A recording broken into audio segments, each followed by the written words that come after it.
Jaya Radha Madhava Kunja Bihari.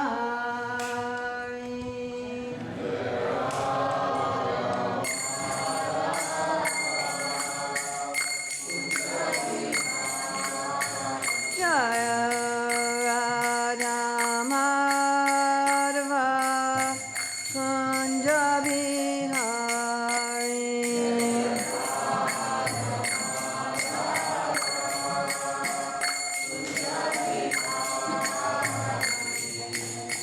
Gopi Jana Vallabha Girivaradari.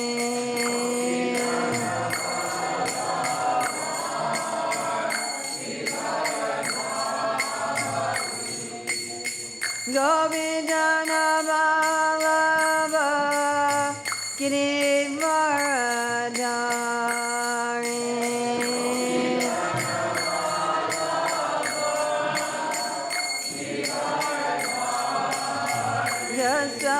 Jasodanandana Brajajana Ranjana.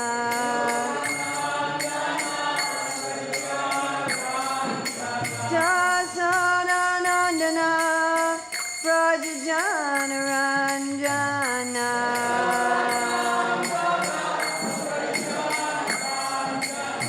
Jamuna Tira Vanachari.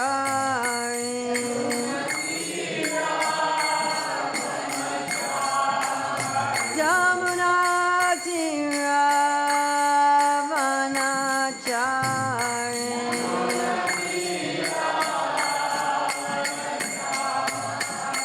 Jaya Radha Madhava Kunja Bihari.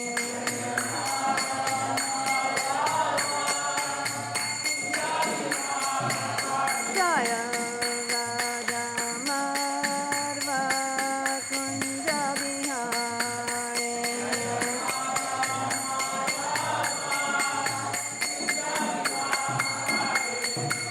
Gopi Jana Vallabha Girivaradari.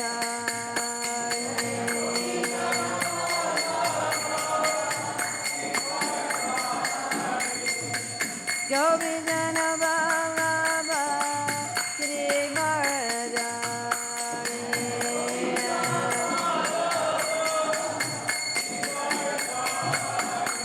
Jasodanandana Brajajana Ranjana. Jasodanandana Brajajana Ranjana. Jamuna Tira Vanachari. Jamuna Tira Vanachari. Jaya Radha Madhava Kunja Bihari.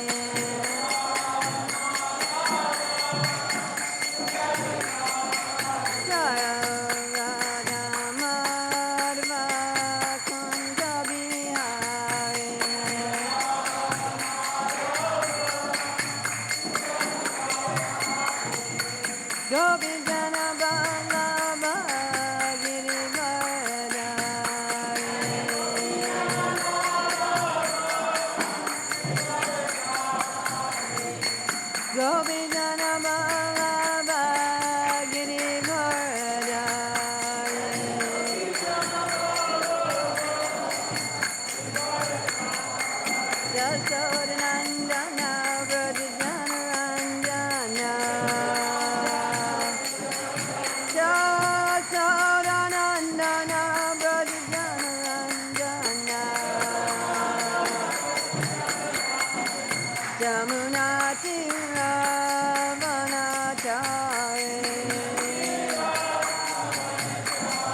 Jayam Vishnupad Paramahamsa Parivrajacharya Asatar Sadashi Srimad His Divine Grace Dasi Bhaktivedanta Swami Maharaj Prabhupada Ki Jai.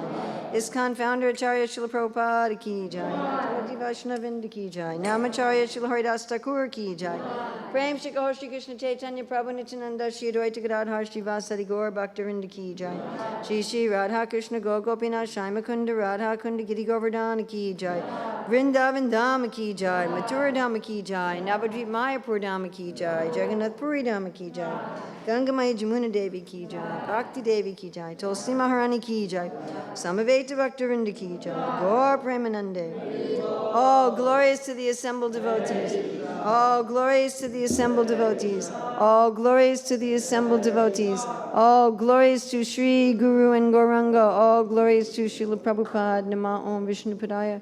Krishna Prastaya Bhutale Srimati Bhaktivedanta Swami Nitinamane Namaste Saraswati Devi Gauravani Pacharane Nirvasesa Sunyavadi Paskachade Satarane Vandeham Shri Guru Shri Yuta Padakamalam Shri Gurun Vaishnavamscha Shri Rupam Sagrajatam Sahagana Raganatam Vitam Sam Sajivam Sadvaitam Sadvadutam Parijana Sahita Krishna Chaitanya Devam Shri Radha Krishna Padam Sahagana Lalita Shri Vishakam Vitamscha Panchakapati Bishchaki Pasindhya Patitanam Pavanevyo Vaishnavyo Namo Namaha.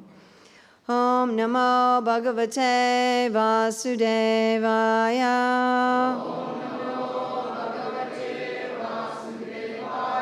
Om Namo Bhagavate Vasudevaya.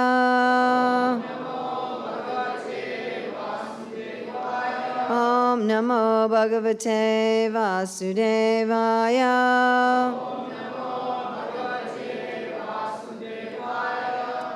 It's February 14th, 2015 in Melbourne, and we're reading from Srimad Bhagavatam, Canto 3, Chapter 7, Further Inquiries by Vidura, Text 10.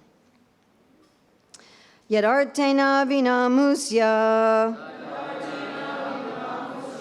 Pumsa atma viparyaya Pratiyata upadrastu Swashiraschedanadika. Please chant. Yadartena vinamusya Pumsa atma viparyaya Pratiyata upadrastu Swashiraschedanadika.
Ladies?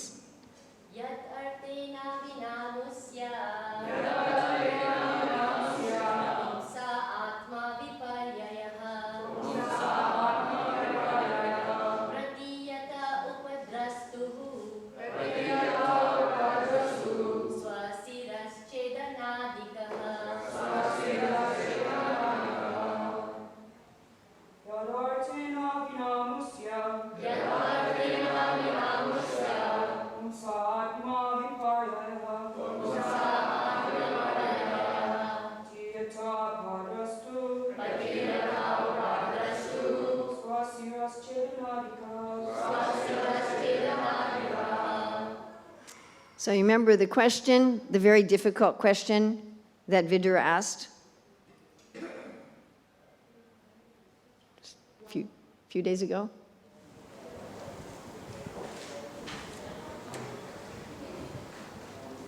The form of the jivas, the Lord that this jiva is suffering? Yes, is it the fault of the jiva or the Lord that the jiva is suffering?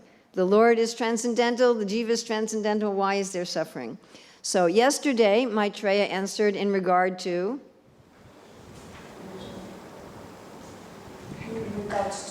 In regard to the Lord.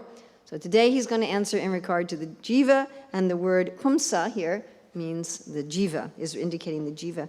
Yeah, any other words here that you can recognize?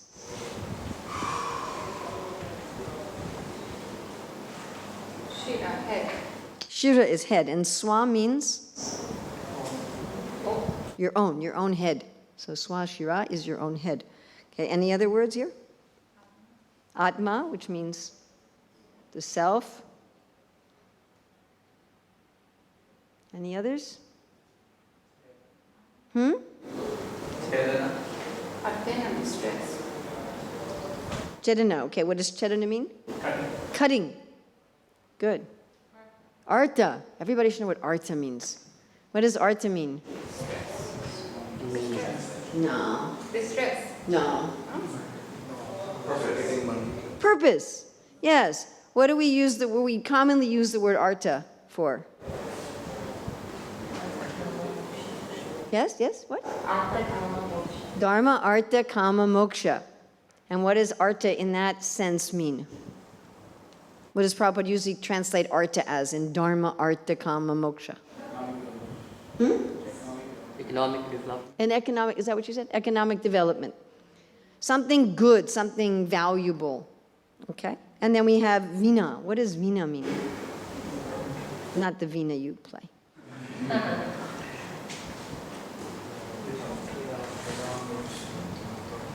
It means without. So you have artha vina means what? Without purpose, without value. Okay, let's go through the word for word. Yat. Thus. Artena. A purpose or meaning. Vina. Without. Amusya. Of such a one. Pumshaha. Of the living entity. Atma biparyaya. Upset about self-identification. Pratyate. So appear. Oh, this is another one we should have known. Upadrastuhu. What does drastu mean? To see. Okay. Upadrastuhu. Of the superficial onlooker. Swashtiraha. Own head.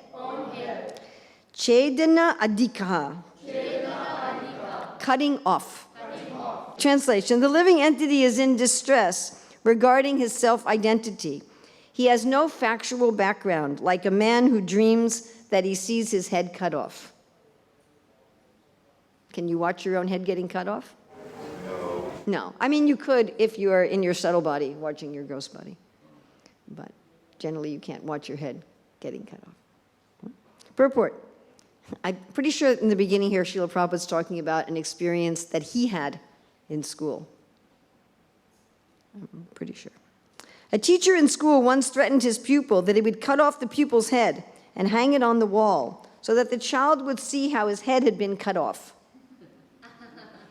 If we did that in modern schools, we'd be arrested, but that was, in Prabhupada's day, that was okay. The child became frightened and stopped his mischief. Again, I'm pretty sure this is something that happened directly to Srila Prabhupada when he was in school. That the teacher said, if you don't stop your mischief, I'm going to cut off your head and hang it on the wall and you'll have to look at it. Similarly, the miseries of the pure soul and the disruption of his self-identification are managed by the external energy of the Lord, which controls those mischievous living entities who want to go against the will of the Lord. So the external energy is controlling the rebellious living entities by making it appear that their heads are being cut off and threatening them, your head's going to be cut off. And you'll watch it. And you'll be able to see your head on the wall. We'll hang it on the wall for you to see. You go, okay, I'll behave. Actually, there is no bondage or misery for the living entity, nor does he ever lose his pure knowledge. That is quite a statement. Actually, there is no bondage or misery for the living entity, nor does he ever lose his pure knowledge. In his pure consciousness, when he thinks a little seriously about his position, he can understand that he is eternally subordinate to the mercy of the Supreme, and that his attempt to become one with the Supreme Lord is a false illusion. Life after life, the living entity falsely tries to lord it over material nature and become the lord of the material world, but there is no tangible result. Do we have any tangible result? Anybody here become the lord of the material world? At last, when frustrated, he gives up his material activities and tries to become one with the Lord and speculate with much jugglery of words, but without success. These activities are performed under the dictation of the illusory energy. The experience is compared to the experience of one having his head cut off in a dream. The man whose head has been cut off also sees that his head has been cut off. If a person's head is severed, he loses his power to see. Therefore, if a man sees that his head has been cut off, it means he thinks like that in hallucination. Similarly, a living entity is eternally subordinate to the Supreme Lord, and he has this knowledge with him. But artificially, he thinks that he is God himself, and that although he is God, he has lost his knowledge due to Maya. So this is one theory that explains how the suffering is not real. We're saying that's not what the Bhagavatam means. The Bhagavatam doesn't mean that conception. We'll talk about that a little later. This conception has no meaning, just as there is no meaning to seeing one's head being cut off. This is the process by which knowledge is covered. And because this artificial, rebellious condition of the living entity gives him all troubles, it is to be understood that he should take to his normal life as a devotee of the Lord and be relieved from the misconception of being God.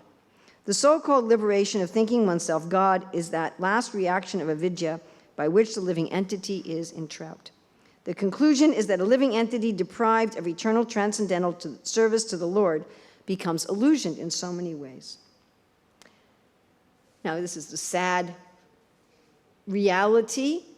Okay, I'm not going to be a servant of the Lord. I'm going to try to become God. And then Prabhupada says, even in his conditional life, he is the eternal servant of the Lord. So now we don't become the Lord of Maya, and we're still Krishna's servant. His servitude under the spell of illusory Maya is also a manifestation of his eternal condition of service. Because he has rebelled against the service of the Lord, he is therefore put in the service of the Maya. He is still serving, but in a perverted manner. Are we all serving the material energy? Right? Material energy says sleep. How long can you stay awake? You ever tried that? You ever tried to purposely go without sleep for a long period of time? At a certain point, you just simply fall asleep. Right? It's so bad that people under the modes of nature, when the material energy says get angry, they get angry. Right? When he wants to get out of the service under material bondage, he next desires to become one with the Lord. This is another illusion. The best course, therefore, is to surrender unto the Lord and thus get rid of the illusory Maya for good, as confirmed in the Bhagavad Gita 7:14. Maya esha daivi esha gunamayi mama maya dharache mam evaye prapadyante mayam etam tarantite. Yad artena vinamushya pumsa atma biparyaya pratyata upadrastu swasiras chedanadika. The living entity is in distress regarding his self-identity. He has no factual background, like a man who dreams that he sees his head cut off. So there's no purpose, there's no meaning. It's not really happening. When we want to explain why we're suffering, everybody here has some suffering? Who here has some suffering in their life? Oh, it's sad, huh? So if we want to try to explain, does it seem like we deserve it? Well, let's be honest. Does it feel like we deserve it? Yeah, yes? Oh, you're very honest. Most of us don't feel like we deserve it. We think, I'm really a good person, right? I've done so many good things in life, and now even I'm trying to be a devotee, and what's going on?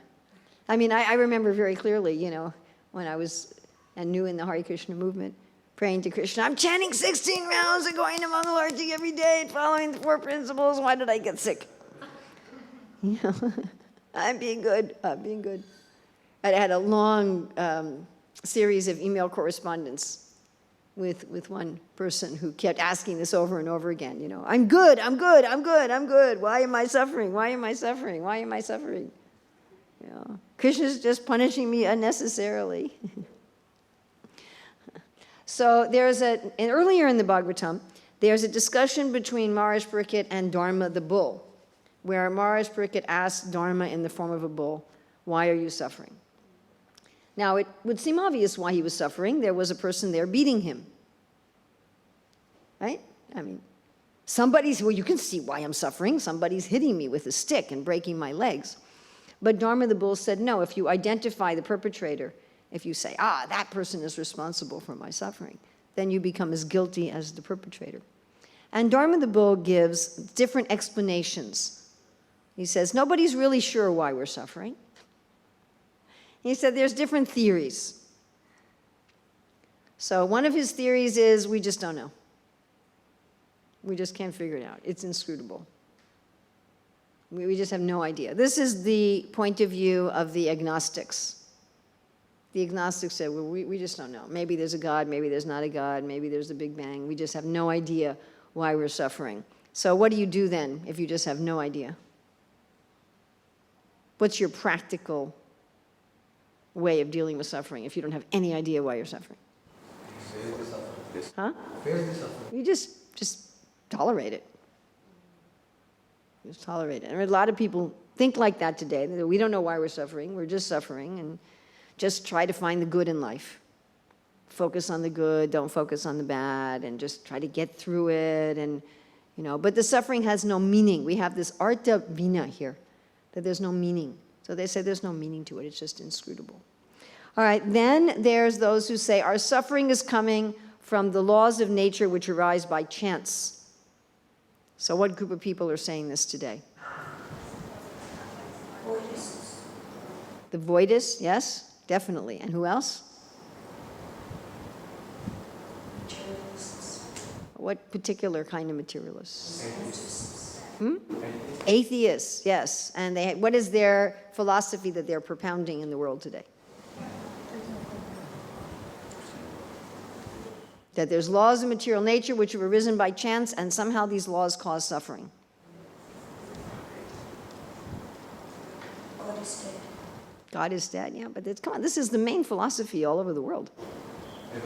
Evolution. So they're saying that there's just somehow or other there's laws. We don't know where they came from. They're just there. There was one time there was nothing, and then poof, there was a chunk that just appeared in the nothing. I mean, that's our normal experience, right? That when you have nothing, all of a sudden chunks appear in it. So, there was this tiny, infinitely small, infinitely dense chunk, and for no particular reason, it exploded. And when it exploded, this is also our experience, right? Usually little bits and bobs in your room, they just randomly explode. And when this chunk exploded, it created laws. It somehow created laws. It created planets, and the planets had laws of gravity and laws of motion, and there were all these laws of physics and mathematics that we can study. And these laws cause suffering. Somehow the way it exploded and the way the first cell, got hit by electricity on this particular planet and started becoming alive, somehow in that was things like disease. Somehow when the one little bit of matter became alive and then gradually morphed over genetic mutations or whatever into giraffes and palm trees and marigolds and gorillas, and some of the things it morphed into were like viruses and bacterias and parasites, and because it just did. It just did. And somehow this little chunk, that little thing that became alive also eventually died. And somehow it morphed into creatures with emotions, which are just this bothersome thing, that have feelings of sadness and grief and pain. Somehow it evolved into pain. We don't know why. So what's their way of dealing, the people who have this philosophy, which is a pretty depressing philosophy, by the way, what's their way of dealing with the miseries? How do they deal with the miseries? This is the society we live in. How do people try to deal with the miseries of life?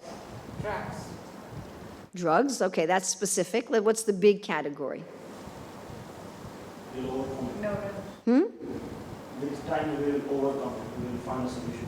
We're going to overcome the laws of nature. So if everything's caused by the laws of nature, you're going to overcome miseries by understanding those laws and trying to overcome them. Does that make sense? They're just sort of random laws. So can everybody move up like about this much? So if there's just these random laws, that's fine, that's fine. Then if there's just these random laws, then we just have to figure out how the laws work, and then we can counteract them. If you figure out how old age works, this is what they're doing. They're seeing how do the cells become old? Okay, then we can reverse the process. Why does an organic being die? Okay, then we can just fiddle with the laws. And this is what they're doing. Isn't this what they're doing? Why do plants get sick? Well, we'll do genetic engineering, and we'll engineer a plant that doesn't get sick, and we'll engineer a person that doesn't get sick, and we'll mess with the laws of nature. Have they been terribly successful with this? No, they've been successful with a few things. They've eradicated smallpox and polio, and then they've created other things, of course. And they've created mobile phones and refrigerators and airplanes. And so they've counteracted some miseries. Right? There's the misery of being away from someone you love. So they've counteracted that a little bit. You can video call them every day. So they appear and they say, well, just see, we've done that, and we've created antibiotics, and pretty soon we'll have figured out all the laws of nature and have counteracted them. Of course, they've also caused a lot of problems, correct? The science and technology caused a lot of problems, yes. All right, so then the next theory that Dharma the Bull brings out is the law of karma and reincarnation. So now you still have a universal law, but now it's a universal law run by people instead of just some mechanical something that you don't, that's just happening by chance explosion.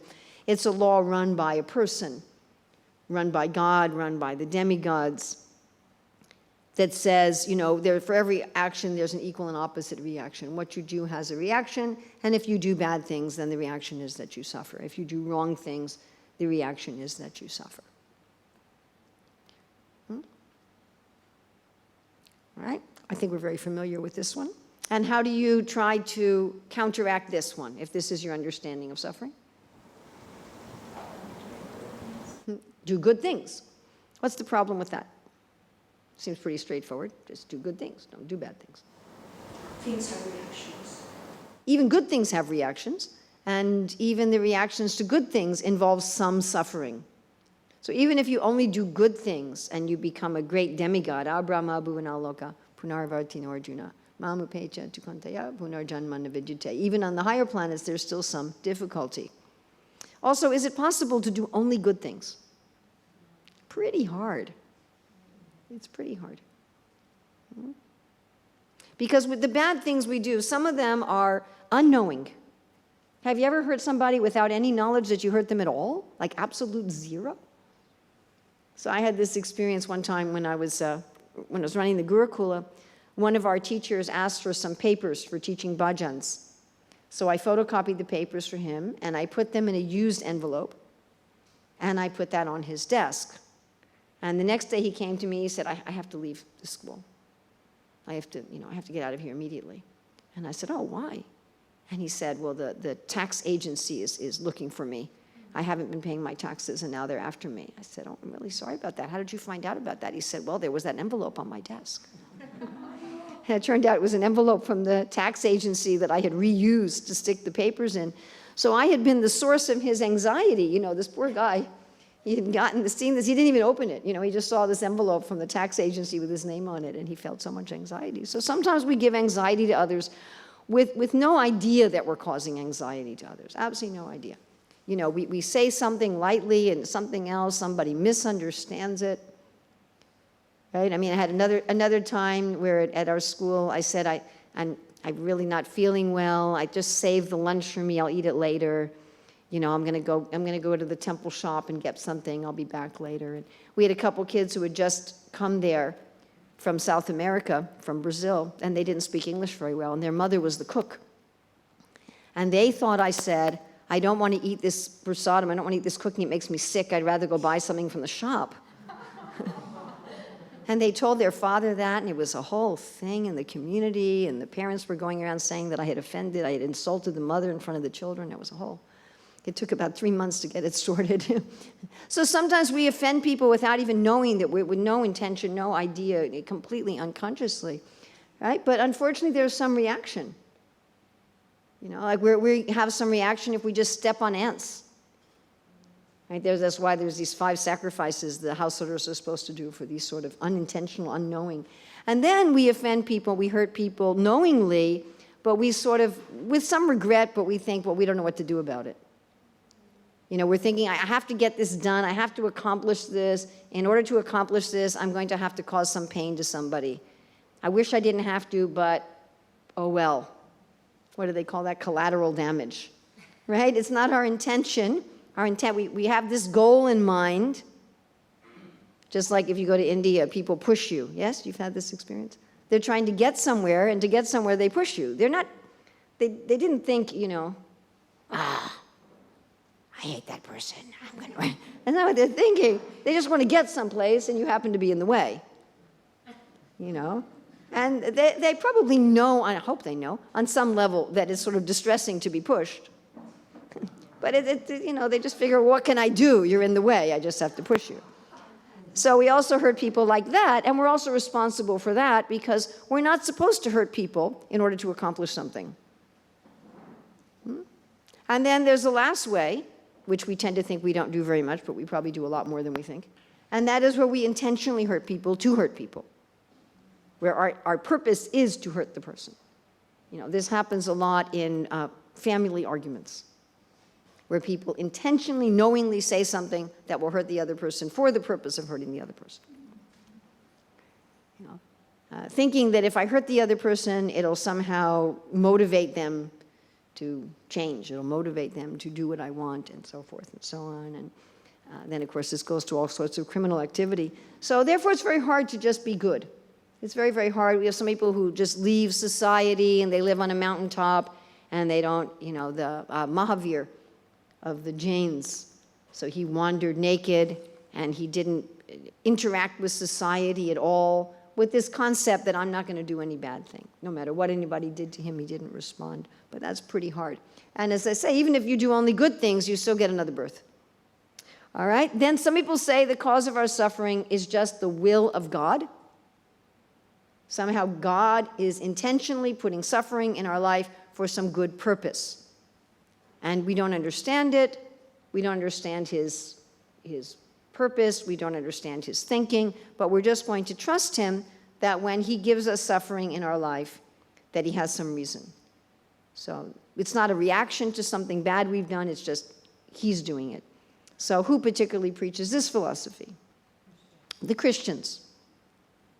Definitely, and to some extent the Muslims, the Jews. This is the major religions of the world, other than Hinduism and Buddhism, are mostly preaching this philosophy. That God is causing us suffering in our life. We don't know why, but we're going to trust that he knows what he's doing. That it has some purpose and has some lesson to it. And what do these people do? How do they respond to suffering? Atonement. Atonement? Atonement would be if you think you've done something wrong. So atonement would also be a proper response for the karma and reincarnation one. Yes? Krishna's plan. They just say it's Krishna's plan, yes. So then what do you do if you say that I haven't done anything wrong, I haven't committed any sin, but God is simply doing this as his plan? So then how do you respond to that? What's your way of responding if that's your philosophy? Just kind of accept it, right? Which is very similar to it's inscrutable people. So the first category, people who just say it's inscrutable. They just try to accept it and see the good. So these people also have a very similar response. A very, very similar response, with the difference in that they're seeing there's some love behind it, whereas just the inscrutable people, they can't see there's love behind it. And then what's being brought out here in the Bhagavatam is there isn't any suffering. It just doesn't exist. It's not real. You're not experiencing it. It's not happening to you. What is the main group that propound this philosophy?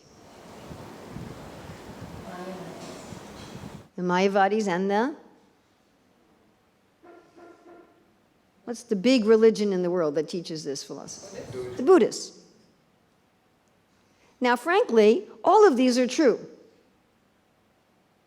We can't really understand why we're suffering. It's inscrutable. They're all just laws of nature that if you violate them cause suffering, just like there's a door and a wall. If you walk into the wall, you will suffer. Okay, there's no person who's making you suffer if you walk into a wall. You know, the architect, the builder, they didn't design the wall for the purpose of suffering. So there are material laws, and if you know to walk in the door instead of in the wall, you're not going to suffer. If you wash your hands, you're not as likely to get sick, right? Then there is a law of karma and reincarnation, where that our suffering and our enjoyment are coming from our actions. There is also the will of God, which is not understandable to us, and it's also true that we're not really suffering at all. So all of those things are true. The problem is when you just see one of them. When you just see in one way, your response is very one-sided. So as devotees, we work in all of these ways. We walk through doors. We don't like close our eyes and say, Krishna, whatever you want to do to me, and just walk through the wall. Correct? Yes? I hope? Yes? Right? We wash our hands. So we deal with the physical laws of chemistry, physics, mathematics, biology. We also try to live lives as much as possible in sattva gun, so that we're not accumulating bad karma. We try to avoid, there's so many lists of good qualities that the devotees have, so many lists of proper behavior for the devotees. Right, in the Ishopanishad, in text 10, I believe, Prabhupada gives a list of pious actions that should be done by the devotees, quoting from Bhishma. We try to have the divine qualities listed in 16:1 through 3 and so forth. We also try to accept Krishna's will in our life. This is one of the main, slogans in the Hare Krishna movement. Well, Prabhu, it's Krishna's arrangement. Krishna's doing it for your purification. It may not be your karma, but Krishna is purifying you, right? This is one of our Hare Krishna cliches. Right? So, and we try to accept that Krishna is benevolent, he's doing it for my own purpose, for my own benefit. And at the same time, we also have this view in today's verse that it's not happening at all. It's just not happening at all. That the reason I'm suffering is only due to my what? Illusion. And what's my illusion coming from? Ignorance. I just don't know. I don't know that it's not me. I think it's me. And the example given is like a dream. And the Bhagavatam frequently gives this example of a dream. It's going to give another example in the next verse, which is also very frequently given. So in a dream, you think you're suffering. We've all had bad dreams. Yes, you've had bad dreams? Have you had bad dreams? When I was a little kid, I used to often dream I was falling. Right? And sometimes I'd wake up on the floor. Right? Very frequently, I would dream that I was falling. I remember also, as a little kid, dreaming that I was being chased by people with guns.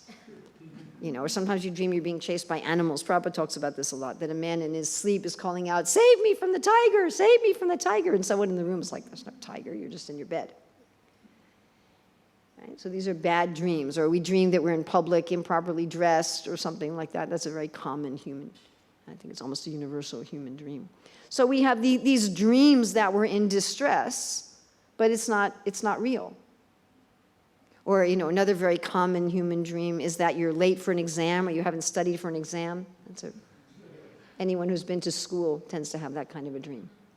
My father told me that was a recurring dream that he had, that he was going to a French exam and he hadn't studied for it and he was late.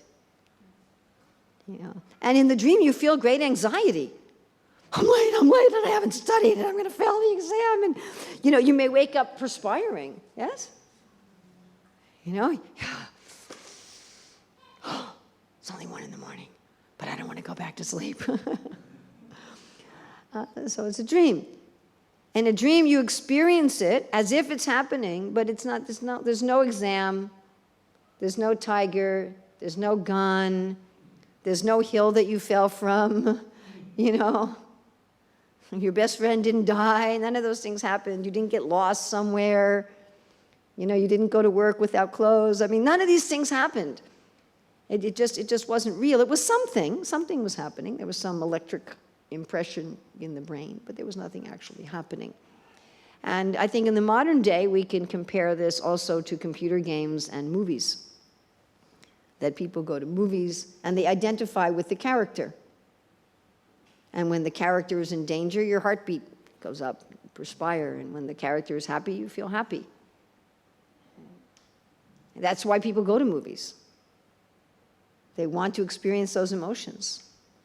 Or computer games is even deeper illusion, where you create this character and you manipulate the character, and the character is, gets the treasure and you feel happy, and the character is, gets hurt and you feel sad. And I've been around teenagers playing computer games, and they'll actually talk to each other in their names in the game, and they'll, oh yeah, I got really injured this morning.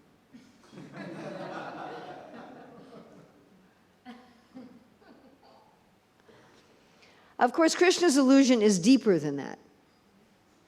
I'm sure that if the filmmakers and the computer game players could find a way to make the illusion, complete, they would do it. I'm sure they're working on it. They make these, Sariputta used to talk about this, how they make these virtual reality glasses you can put on, and then you really believe that you are in the simulation, that you are that character. Of course, as I say, with modern science, you always retain some sense of your real identity. You don't fully forget that you're in the chair in the theater. You don't fully forget that you're in the chair in your room. But you can be almost. It can be almost. But in Krishna's illusion, it's much more complete. Of course, it's not absolutely complete. It's not absolutely complete. Srila Prabhupada gives the example that the reason we think a mirage is water is because we have a real experience of water. So when you're doing things in an illusion, there's no satisfaction. That's like when you have a happy dream. Is it really satisfying? I give the example a lot. So one time on a fast day, I was fasting from food and water, and I took a little rest. And in my dream, I was eating a feast. But I was really thirsty, so I was drinking water also, and I had a big gallon jug of water, and I was pouring in my dream, cup after cup after cup after cup. And finally in my dream, I picked up the whole jug, and I was drinking it. And then, sometimes you have this happen in a dream, it's called lucid dreaming, where all of a sudden I thought, I must be dreaming. And I woke up. In the dream, it was like, well, why isn't the water satisfying me? You don't have a situation where you're drinking cup after cup after cup after cup after cup, and you're still overwhelmingly thirsty. Oh, it's a dream. It must be dream water. So this happens in our normal life also. If we buy into the modern society's idea that if I want to be happy, what do I have to do in modern society to be happy? I have to go to a good school. Must be a good school. I have to get a degree from a good school. Can't just be any school. I have to get a degree in some top field. I can't just get a degree in flower arranging. I have to get a degree in engineering or medicine or something like that. It has to be a very high prestige occupation. And then I have to find a very attractive spouse. I have to have a beautiful home. And I have to have some children, not too many. And they also have to be very attractive and healthy and intelligent, and they have to go to good schools. And they have to get very high status jobs. I have to be able to say, yes, my son is a lawyer, my daughter is a doctor, right? And then I have to have at least one flat screen TV, maybe two. I have to have a Jaguar and a BMW in the garage. I probably have to get a dog. So I do all of that, and then you look around and you say, is that all there is? I'm sure we've all experienced that in this world, that we did something that we were promised would give us fulfillment. We were promised, you do this, it'll make you happy. And we did it. And maybe it was even nice. Maybe there was some pleasure in it, but still we'd say, that's it? Is that as good as it gets? That's like the best? Yes, everybody's had this experience? Go to this restaurant, they have the best food, so you go in there, eat there, and do you feel unlimitedly satisfied in all respects? You get the best romantic partner or whatever. And then people say, oh, maybe I married the wrong person, maybe that's the problem. And nowadays, maybe I married the wrong gender person, that's the problem. maybe I got the wrong house. Maybe I got the wrong breed of dog. Maybe I didn't go to the right school, you know. But whatever you do it, and then you say, that's it? Is that it? You know, it's like you work really, really, really, really, really, really, really, really, really, really hard, and you just this little drop. Kamala dala jala jeevana talamala. So that's an indicator to us that it's dream water. That you're drinking, and you're still thirsty. That you do all these things. This is why sometimes very wealthy, famous, beautiful, intelligent, powerful people commit suicide or take drugs. Why do they do that? They have everything that the society is saying, but it's all a dream. It's all a dream. It's kind of like taking a photograph. You take a photograph. Here you are with your beautiful family, meeting the prime minister or something, at Disneyland, next to your car, like they show in the advertisements.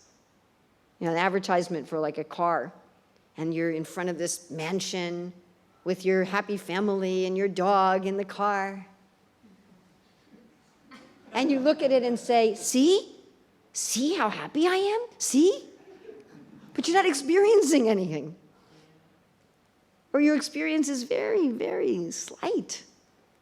Very, very slight. And then there's all these problems. Then you have to fix the plumbing in the house, and you have to fix the exhaust in the car, and you have to pay for the petrol and the insurance, and somebody scratches it, and you're. So these are the little indications that what's happening is not real. It's real in the sense that it's happening. Like a dream is real, that something's happening. There's electrical impulses in the brain that can be measured. Something's happening. In the movies, something's happening. There's lights on a screen, lights flickering on the screen. Or you can say that at some time in the past, there were actors taking a role. So something was happening. Or a computer game, something's happening. There's electricity. There's metal and plastic. There's ones and zeros. It's something. But it's not what it appears to be. Therefore, it's Maya. So we don't say this world is false in the sense that it doesn't exist, but it's false in the sense that what's happening to us apparently is not happening to us. And of course, Krishna says this in the Bhagavad Gita. He says in 5:8-9, he said, apparently this, we're eating, sleeping, evacuating, sitting, standing. He said, but it's just the senses interacting with their objects, and the self is doing nothing. He says this again in chapter 13, text 30. He says the soul does nothing. And in chapter 3, text 27, he says, Ahankara vimudhatma kartaham iti manyate. Vimudhatma, you're a fool. If you think I'm doing anything in this world. And the first part of illusion is time. That by my action, I cause a certain reaction. I am the doer. I am the doer. It's fine. As long as he's not screaming, it's fine. That may be me in 50 years. Be nice. So this is the reality. We are not doing anything in this world at all. We're only the what? We're only the observer. We're just the observer. It's exactly like a dream or a film. In the dream, you are just the observer. You're not actually doing anything. In a film, you're just the observer. And in a film, you kind of order it. You say, well, I want to see a drama. I want to see a thriller. I want to see a horror movie. I want to see a romantic. And then the director, the producer, they create a movie that they think you're going to want to see. And then at this point, you laugh. At this point, you cry. At this point, you're scared. And this is exactly what Maya has done. By our desires and our karma, we are ordering a particular experience. We're placing an order.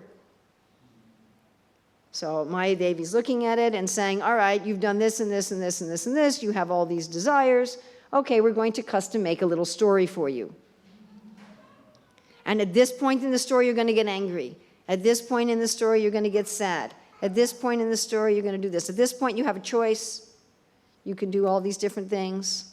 You ever read those books, Choose Your Own Adventure? At a certain point, you can choose. So at this point, Maya says, okay, now you can make a choice in the story. And then we become puppets of the modes. You can see this with grossly materialistic persons. They're just reacting. The modes say laugh, and they laugh, and the modes say get angry, and they get angry. It's really interesting. And this is our position. So our agency, our free will, once we're in illusion, is just what kind of story do I want to be involved in? And even that, we're doing in partial ignorance. We don't really know. We think we might like this kind of story. Like people might think they want to see a particular movie, but then they see it and they don't like it. Or they think they want to play a game and they play it and they don't like it. And they say, oh, this wasn't what I wanted. So one sort of side point, and I think it's really a side point for us, although Prabhupada's making it very strongly in this purport, and Vishwanath Chakravarti Thakur also in his commentary talks about this, is saying that we're just the observer does not mean that we are all God and that we are covered by ignorance, and when the ignorance gets removed again, we're God. That's not what this verse in the Bhagavatam means. So that's not the solution. Because sometimes when people say, like the Buddhists and the Mayavadis, who also have this philosophy of suffering, that the suffering's not really happening, they say the solution is, well, actually, you're God, and you just have to remember that you're God. So no, what we really are is Jivara Swarupaya Krishnara Nityadasa. We really are a servant of God. And that's what we've forgotten, and that's the cure. And Prabhupada, very in a heavy way, I think, makes the point that you're still the servant of God. You haven't stopped being the servant of God. Even if we're imagining that I've become the Lord of everything, I've become the Lord of my room in the Brahmachari ashram, or I become the Lord of a palace with 10 million wives and 3,000 servants, and whatever we think we're the Lord of, I become a Lord of a multinational corporation, that still we're servants. You know, you may be the Lord of a multinational corporation, and you may have, you know, all these people adoring you and praising you and people that just jump at your command, but you still need to use the bathroom. You know, when nature calls, you can't say, sorry, I'm not going. You still need to drink water, you still need to sleep, and you still are reacting even emotionally, correct?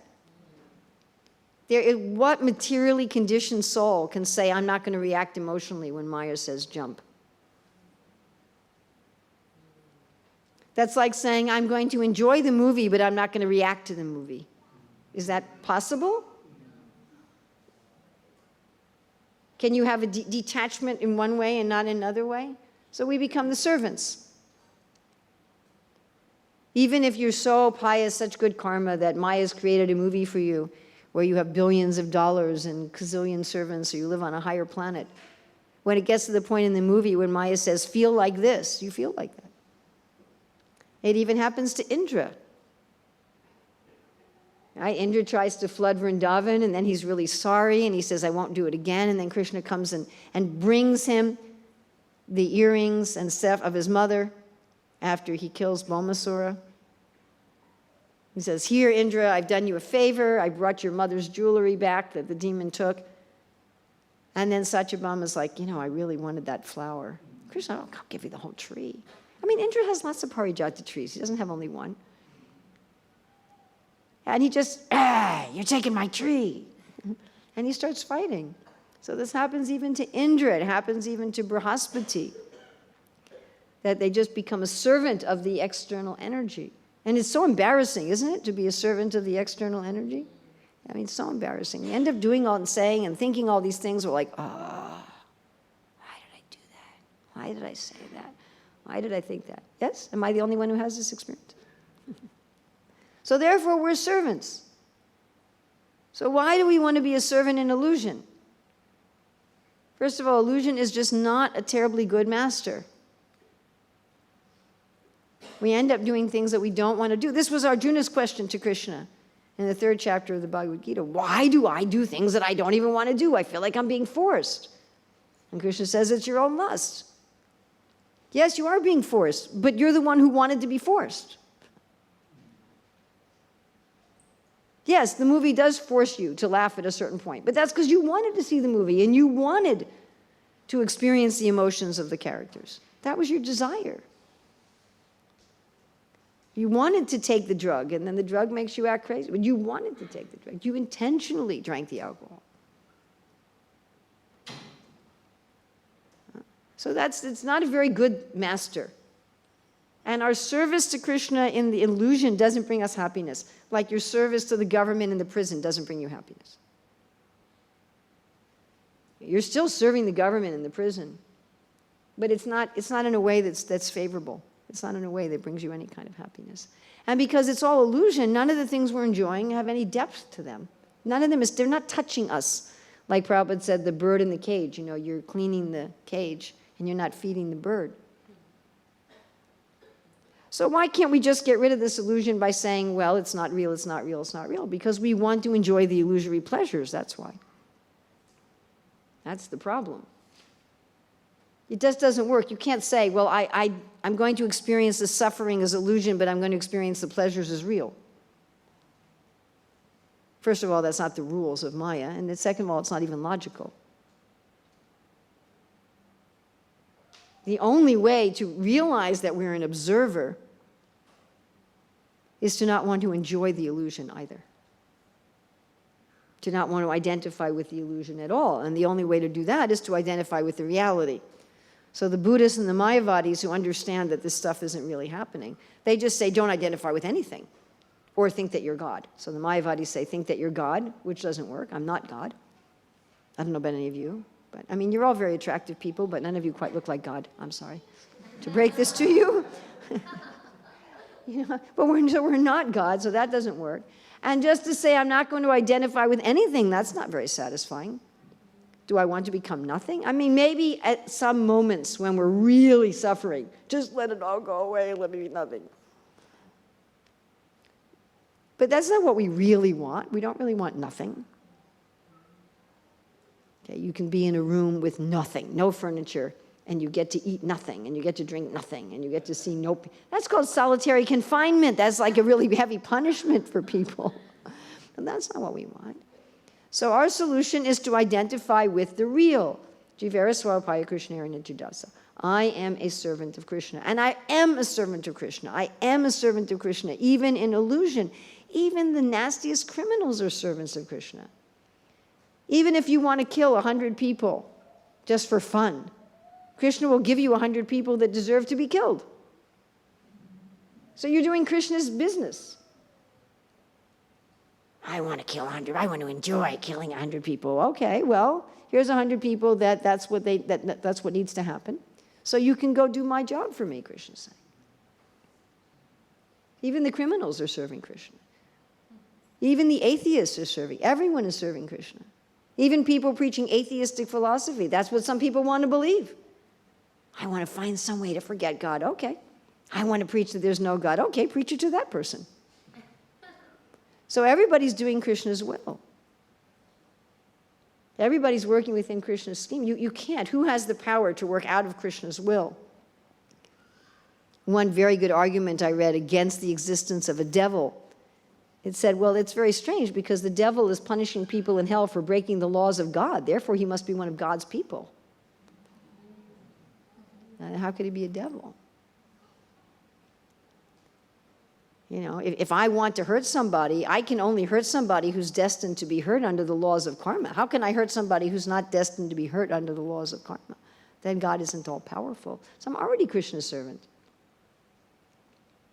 Why not be his servant in a nice, friendly way? And why not experience in reality all this that I'm trying to enjoy in illusion? And one time we had some guests at our house and their teenage son was playing video games all day. He didn't even come to eat. So Krishna's saying, stop eating illusion food. Come eat real food. He's not saying stop eating illusion food and fast. That's not what Krishna's saying. Krishna's not saying fast. No food, no water, no happiness. He's saying have the real thing.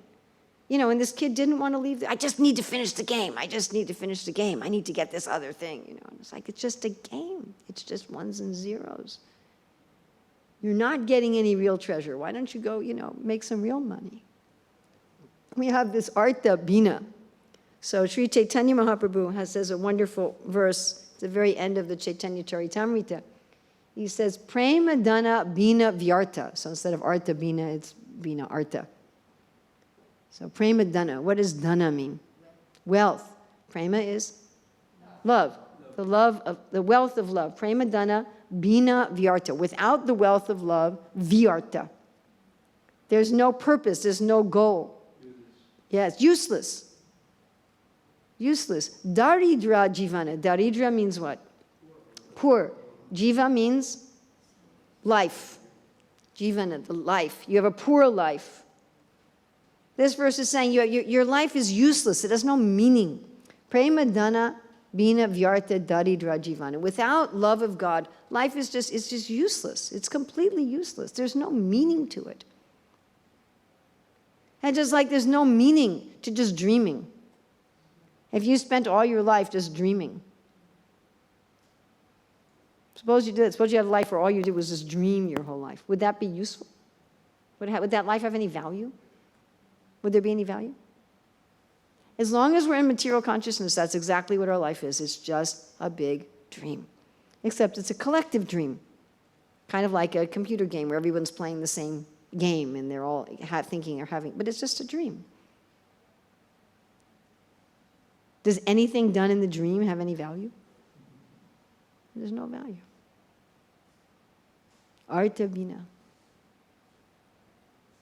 Then Mahaprabhu says, Dasa kori bhetan mori. Dasa kori. Please, I've come for a job. I'm applying for a job. I want to be a servant. Bhetan mori. Bhetan means? Wages, salary. Sometimes we have big arguments. So devotees get wages. But Mahaprabhu says, I want some wages. I've come for a job as a servant, and I want wages. Bhetan mori. Deha prema dana. Please give me the wealth of love of God. That's the salary that I want.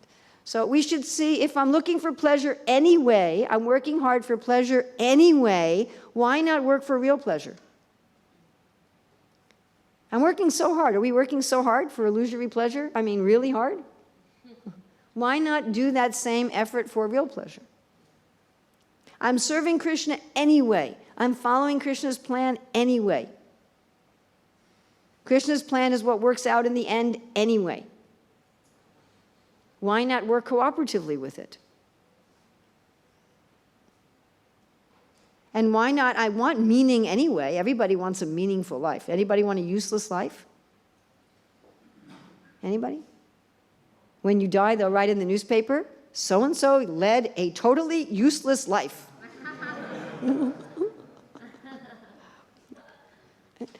So we want meaning. We want to have value in our life. We want everything we do to have value. Why not have a life of value? And when we do that, then the suffering goes away. So this was a question asked the other day. Did you ask this? The pure devotees also suffer? Are you the one who asked that question? No? It was someone in the back, and you were sitting in the back the other day. Don't the pure devotees also suffer? No, because all the suffering is an illusion. They don't suffer.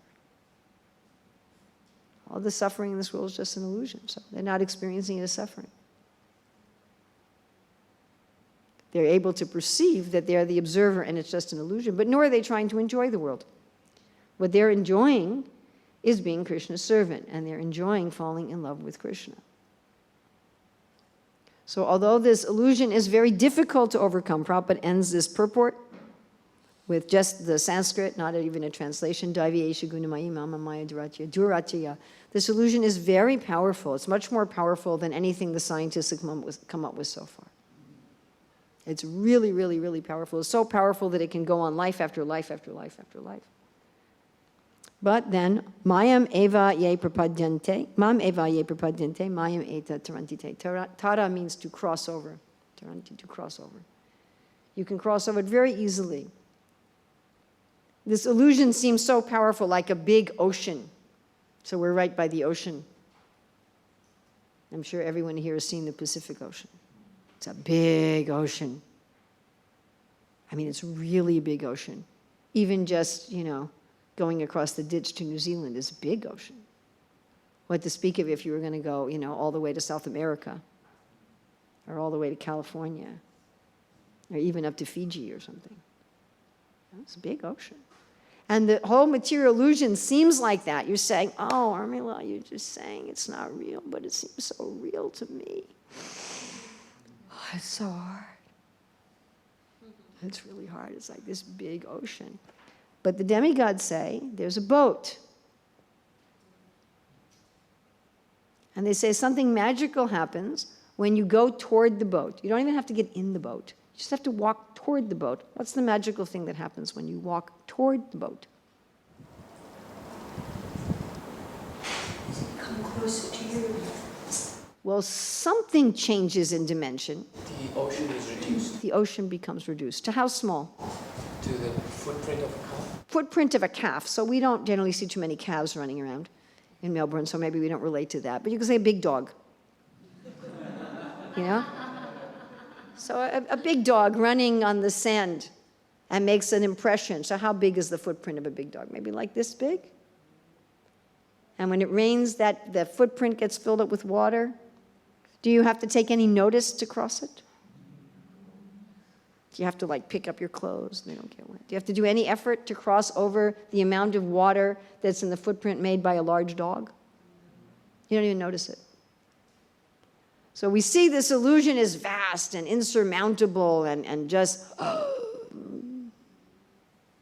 but if we surrender to Krishna, it becomes nothing. And I think that all of us have experienced this with certain parts of the illusory energy. So I'm sure that all of us had things that we thought were insurmountable. We'd never be able to be detached from them. We'd never be able to give them up. When people first start coming to Krishna consciousness, the main thing they talk about is friends and relatives. What will I do with this friend or relative who's not a devotee and doesn't support me? How will I deal with this? And generally, after a few years in the movement, people don't even talk about that anymore. In fact, they even forget that it was a problem. It's become like the water in a calf's hoofprint, that it was this huge ocean, it's become nothing. And I'm sure there are many material attachments that for us were nothing to give up. I'm sure for any of us who used to eat meat, we don't drive past a McDonald's like, oh, I want it. It's nothing. We don't even notice. There's not even an awareness. Whereas other people may say, oh, how can you not eat meat? So difficult. I know people that go for years trying to be vegetarian. And I'm sure we can think of so many things in our Krishna conscious journey that seemed like insurmountable illusions and insurmountable attachments. We looked at them and said that, it's just not going to be possible for me to give that up. It's not going to be possible for me to go beyond it.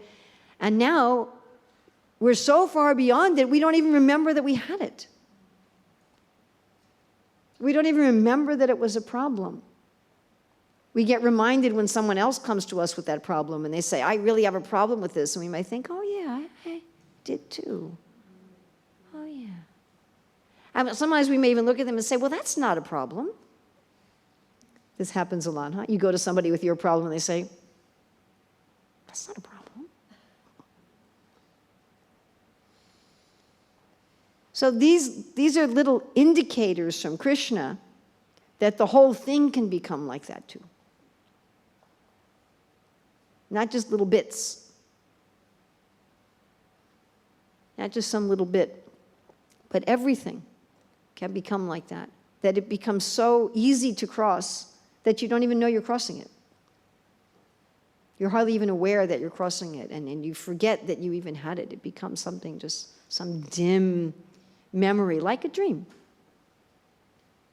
Exactly like a dream. You have some dream that you have this problem and that problem and the other problem, and I forgot my clothes and I didn't study for my test, and then you wake up and you can't even remember. You're like, I had a bad dream. Or what was it about? I'm not sure. It wasn't a good dream. I didn't like it. So that is our Krishna conscious process. Thank you very much. Questions, comments, additions, subtractions? Yes, Prabhu. Thank you for the class. So, is the solution to suffering knowing that it's an illusion? It's a question inside my main question. Yes. Well, there's all of those things, because all of those points that Dharma the Bull brought up are real. So it's all those, but yes. So, I'm sure in the people have had the experience where their spouse is complaining about a difficult day, and like they're suffering, and the solution, it's an illusion, but you don't want to just say that.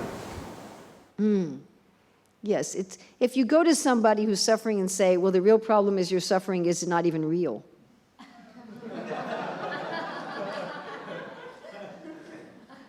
You'll get the opposite response to that which you want to get.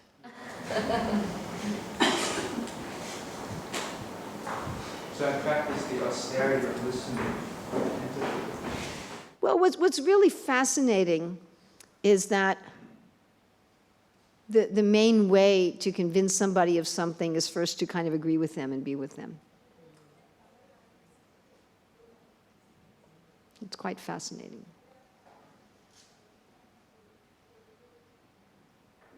Yeah, it's really hard, isn't it? Yeah, you really try to feel with them what they're feeling. Because then the person, what? They trust you. It's kind of like first you've got to hold someone's hand before you can pull them out. If you try to pull them out and you're not holding their hand first, it's not effective. I mean, even, I didn't start this class talking about love of God. I talked about it at the end. Even if you're talking to devotees, strict core, second initiated, strictly practicing devotees in the Hare Krishna movement, and you start off a class by saying, okay, so everybody wants love of God, right? You really are not going to have their attention. And just frankly. Because that's not what people are thinking about generally. There's some, but generally, no. People are thinking about, what am I going to do with this other person in the ashram who's driving me crazy? You know, what am I going to do about the fact that I don't have enough money? What am I going to do about my back that keeps hurting? That's really what they're thinking about. Or even they may be thinking about something like, I need to be more attentive in my japa. Or, you know, I'm really having a problem with sexual thoughts. These are more the things that people are thinking about. I got to read more often. Most of us are not thinking, I've got to love Krishna. I've really got to love, I've just got to fall in love with Krishna. I've got to become so attracted to Krishna. So if you start off saying, okay, we're going to have a class on how to fall in love with Krishna, people, they're not really interested. So first you have to go where they are, which is one reason why the Bhagavatam gives all these benedictions. You ever wonder about that? If you hear this story, you won't have any enemies. You know, if you hear this story, you'll become wealthy. You hear this story, oh, okay, I'll hear this story.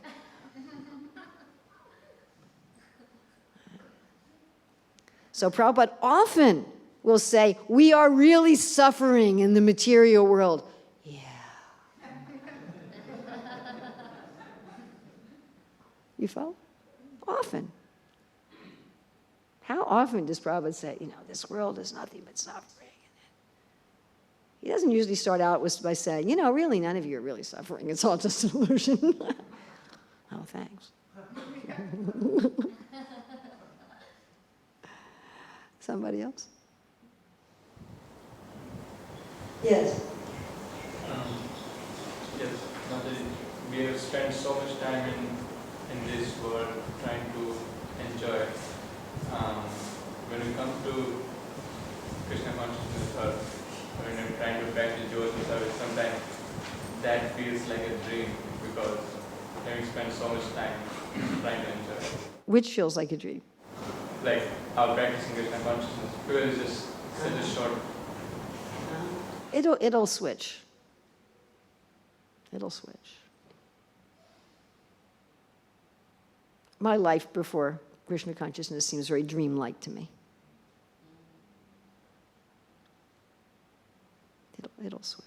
Oh, I was also thinking, like Krishna says to Arjuna, he says, for one who's been honored, dishonor is worse than death. And Arjuna's like, yeah. And then Krishna says, be detached from honor and dishonor. He doesn't say that first. Get absorbed in the reality of Krishna consciousness. Don't be absorbed in Krishna consciousness superficially. Be absorbed in Krishna consciousness in a deep way.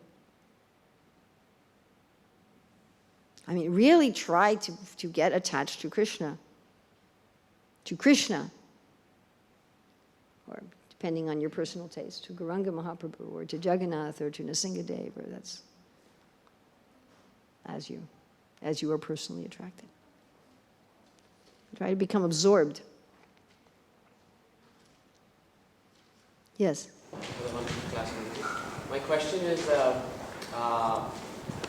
what is the purpose of Krishna in proposing the formula of Nishkam Karma Yoga, understanding the nature of this world, and in contrast to then later on offering devotional service, the path of devotional service, which has substance?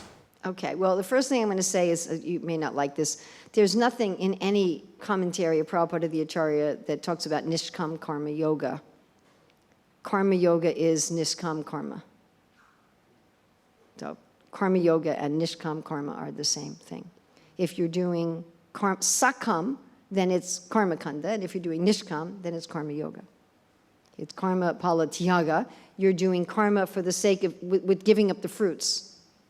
So why does Krishna recommend any other process besides Bhakti Yoga, I think is your main question. Why does Krishna talk about Karma Yoga, Gyan Yoga, and Dhyan Yoga? Why doesn't he just talk about Bhakti Yoga? Well, that's also like asking why are there different religions on the planet? And why are there different external processes in different yugas? I mean, in the Bhagavatam it says in Satya Yuga the mantra was Omkara, not Hare Krishna. The process was meditation. There was no Varnashram, there was only Hamsa. The Supreme Lord was Narayana.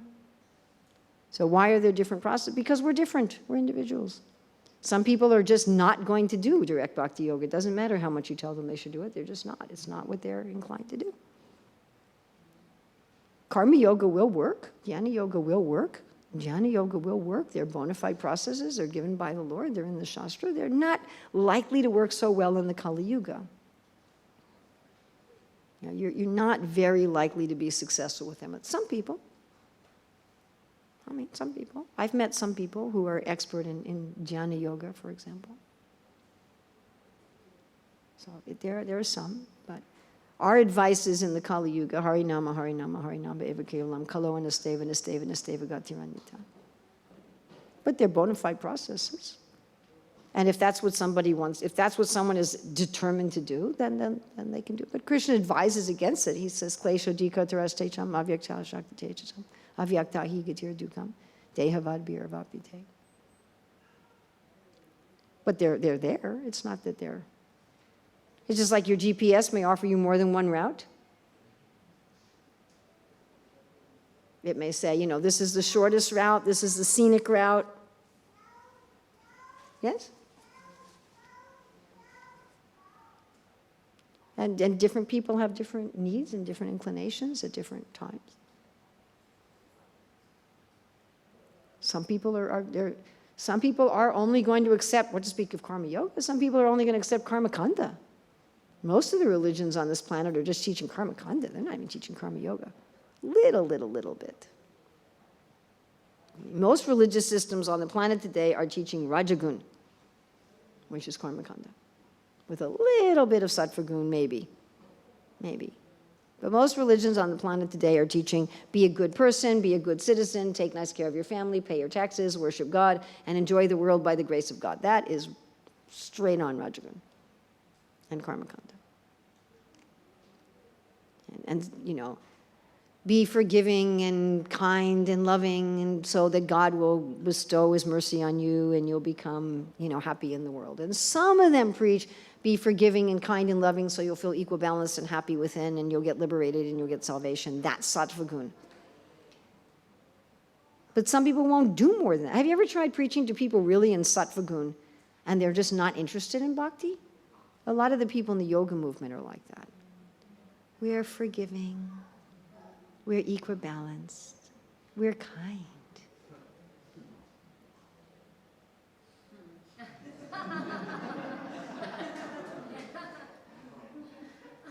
And we're not doing it for the accolades of the world. We don't care about the world. We're not doing it for money. We're interested in just whatever we need to get by. We don't want fame.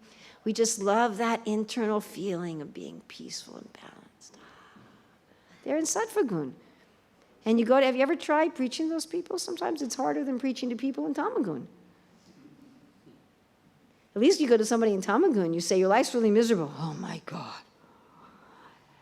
Is it miserable? I'll take some prasadam, chant Hare Krishna, okay. And you go to someone in sattva-gun, you say, life is miserable. They're like, no, I'm happy.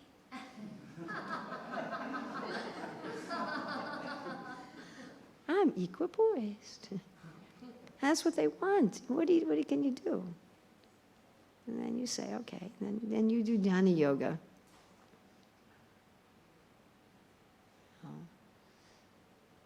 Unfortunately, not everybody will take the highest thing. Now, this is really revolutionary. I hope they invite me back.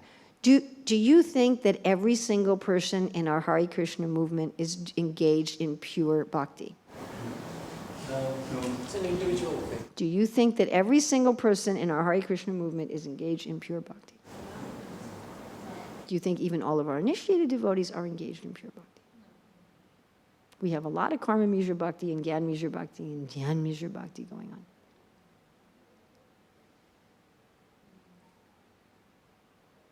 What to do? Do we have people in our movement that are performing bhakti mixed with tamagun? Oh yeah, I've met some of them. I've been there too, myself. Do we have people doing bhakti mixed with rajagun and with sattvagun? Sure we do. So therefore, one of the qualifications of bhakti is it's rarely achieved. Now, what's nice about the Hare Krishna movement is we have a whole big chunk of people who are doing pure bhakti. I don't know what the percent is. I've never done a scientific study. But we have a whole lot of people who are doing pure bhakti. A lot, but not everybody. And we even have people who really fight for the mixed bhakti. They really push it. Don't do pure bhakti. Do karma mishra bhakti. They don't say it like that or we'd throw them out, but that's what they're saying.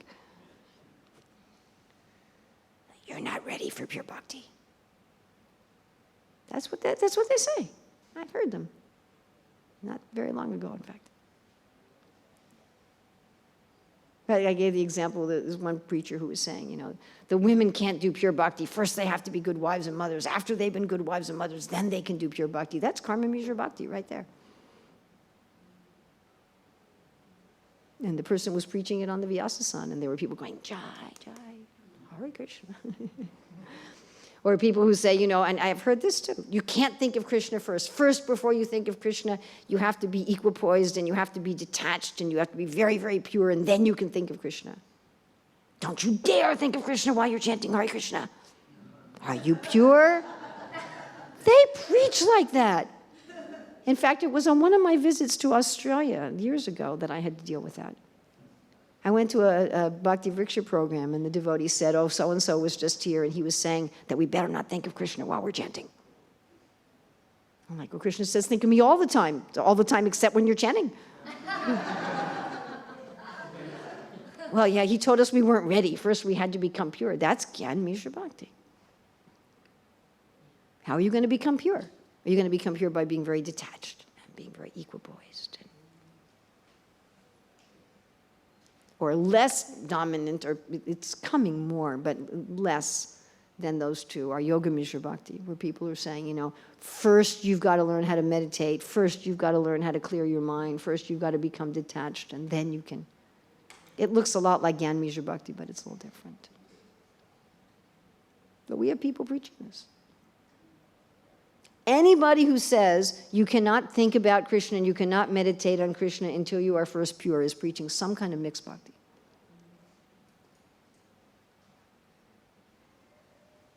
Or people who really focus on that the process of purification is varnashram. Varnashram is not our process of purification.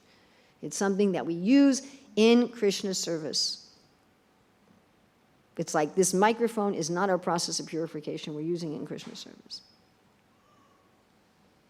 Or anyone who says that detachment and equanimity is our process of purification.